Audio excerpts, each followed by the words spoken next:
जिसमें निवेशकों की उम्मीदों को करारा झटका लगा। शेयर का नाम है ओला इलेक्ट्रिक। काफ़ी ज़ोर शोर से आईपीओ आया था।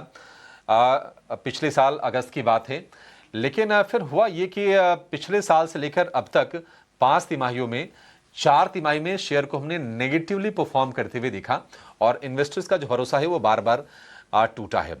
हमने देखा कि 40 रुपए से रिकवर करके ये शेयर गया था 71 रुपए तक, और 71 रुपए वाला जो शेयर है वो गिर के आ गया है 31 रुपए तक।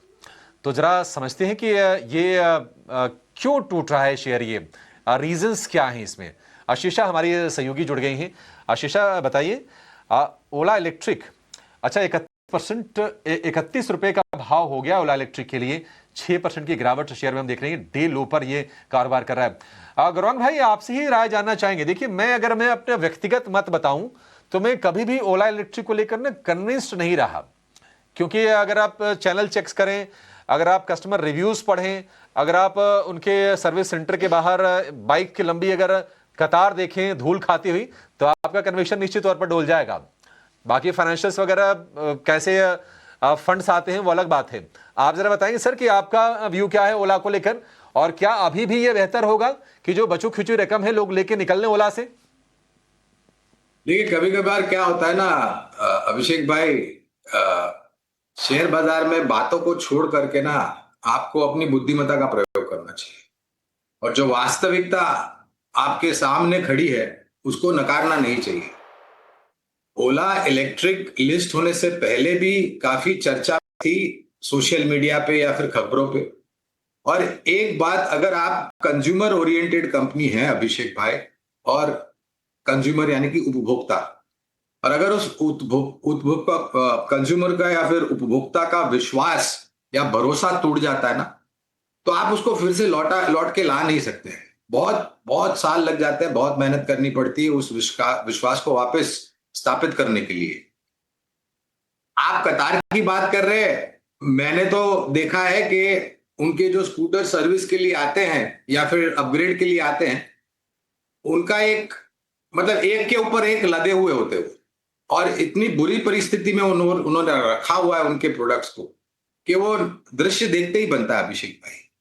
कई बार हमने देखा है और सुना है और पढ़ा है कि उपभोक्ता ने पेट्रोल छिड़क कर, हालांकि इलेक्ट्रिक व्हीकल है, लेकिन पेट्रोल छिड़क कर माचिस की तीली लगा दी और आग लगा दी है उनके स्कूटर्स को। ऐसी परिस्थिति में आप किसी भी प्रकार का बयानबाजी करें या नए कारोबार को लेकर के टिप्पणियां करें, मैं बात कर रहा हूं वो जिगा सेल फैक्ट्री की, या फिर आप नए मोटरसाइकिल इस श्रेणी में लॉन्च करने की, अभी तक तो मैंने खाली वो फोटो देखे हैं उनके इलेक्ट्रिक मोटरसाइकिल के, मैंने रास्ते पर तो अभी तक एक भी मोटरसाइकिल देखी नहीं है, और मेरे ख्याल से देखना भी नहीं चाहूंगा।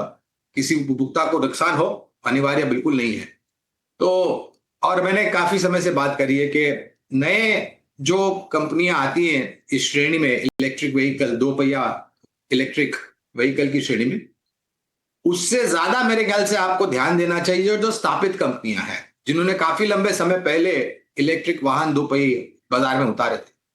अब विशेष रूप में तो ओला इलेक्ट्रिक पर टिप्पणी नहीं करूंगा, मेरे ख्याल से अपने जीवन के सर्वोच्चम निचले स्तर पर आज आकर के खड़ा हुआ है। और कल परसों मेरे ख्याल से अग्रवाल जी ने करीबन कुछ शेयर बेचे थे निचले स्तर पर, 290 के आसपास का जो बकाया था चुकाना वगैरह, जो भी बातें हैं, रिपोर्ट जो भी आई है उसको मैं पढ़ के बता रहा हूं, मुझे पता नहीं कितना सत्य है इसमें।